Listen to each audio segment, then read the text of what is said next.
बिल्कुल ये दो जो बातें हैं ये कॉन्ट्रडिक्ट कर रही हैं, ठीक है। हम नॉर्मली नहीं बताते स्टार्ट में कि हम थर्ड पार्टी रिटेलर हैं।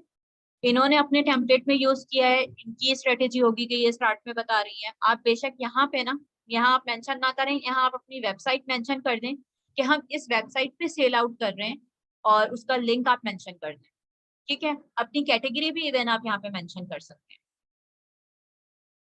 फिर अगर जब ब्रांड आपसे खुद पूछे कि आप का कोई और स्टोर भी है, इसके अलावा भी आप सेल आउट करते हैं, देन आप जाके उसमें मेंशन बता सकते हैं कि हम थर्ड पार्टी रिटेलर हैं, ठीक है। ठीक है,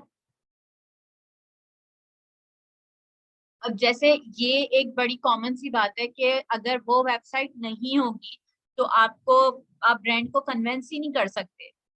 लेकिन ये सिर्फ प्रैक्टिकल नॉलेज की हद तक है। जरूरी नहीं है कि अगर आपकी वेबसाइट जो है स्पेसिफिक नीश बेस्ड ना हो या स्पेसिफिक मार्केट से रिलेटेड ना हो तो आपको अकाउंट नहीं मिलेगा। जैसे मैं कर रही हूँ यूएस के अंदर, लेकिन मेरी वेबसाइट जो है वो यूके की है, तो फिर भी उस पे अप्रूवल मिल जाती है। तो कुछ चीजें प्रैक्टिकल हैं और कुछ चीजें नॉलेज बेस हैं। तो सिर्फ प्रैक्टिकल नॉलेज पे ना रहिएगा, अपनी स्ट्रेटेजीज को उस अपने लिहाज से आप चेंज जरूर कर करके अप्लाई कीजिएगा, ठीक है।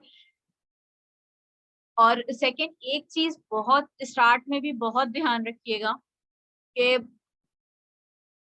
जितनी भी ग्रुप्स हैं वर्चुअल असिस्टेंट वाले, उस पे जो भी जो बात कह रहा हो उस पे यकीन मत कर लीजिएगा, क्योंकि वो न्यू व्यूज होते हैं और बस वो मतलब बहुत गलत नॉलेज भी वहां पे स्प्रेड हो रही होती है।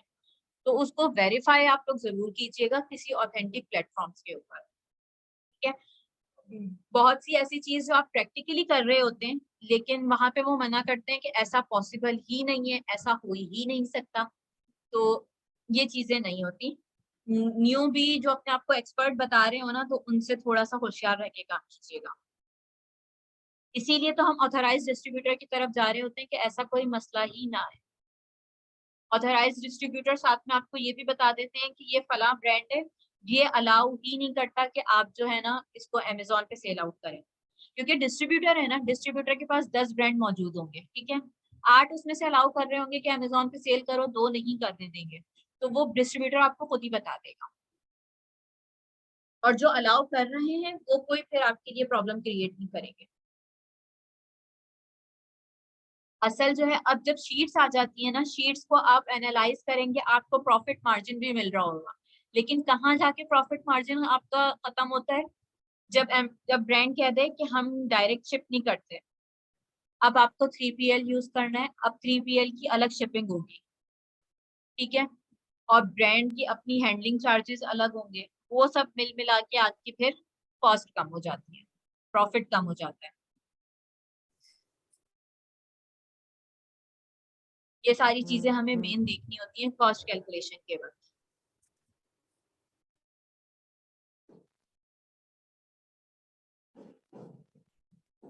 हम क्योंकि अगर कोई प्रोडक्ट फिर कीपा पे आप लोग ऑलरेडी थोड़ी सी प्रैक्टिस कर चुके होंगे, तो शीट को एनालाइज करना आसान हो जाएगा। शीट में से मतलब कोई प्रोडक्ट निकालना, जब प्रोडक्ट निकालनी आ जाएगी आप तो कह रहे फिर हैं कि शीट दिखाएंगी, तो आप एक शीट का भी वो दिखा दें कि किस तरीके चले से मैं होती है। दिखाती हूँ शीट, एक मिनट। बाकी वीडियो भी मैं अपलोड कर दूंगी, फिर जो भी होगा तो वहाँ पे आप लोग देख लीजिएगा। और बस इस वीक में हम इसको कंटिन्यू करते हैं जितनी भी चीजें। उसके बाद फिर इंशाल्लाह आफ्टर रमजान जब आप लोग थोड़े से प्रिपेयर हो जाएंगे इस चीज के लिए, तब हम फिर शीट स्कैन पे और इस पे आएंगे कि किस तरह से कॉस्ट एनालिसिस करते हैं, ठीक है। क्योंकि अभी अगर आप लोग इंशाल्लाह। जस्ट सीखेंगे ना विदाउट प्रैक्टिस, तो वही होगा कि जस्ट सुन के वीडियोस रिकॉर्ड हो जाएंगी, और जब खुद काम करने बैठेंगे तो आपको दोबारा वीडियोस देखनी पड़ेंगी। तो बेहतर है कि साथ साथ प्रैक्टिस हो जाए। तो और इंशाल्लाह ईद के बाद फिर आप लोग फॉर्म में आ जाएंगे, ठीक है। अपना बहुत ख्याल रखें, दुआओं में लाजमी याद रखें। अल्लाह हाफिज। इंशाल्लाह। अल्लाह हाफ़िज़।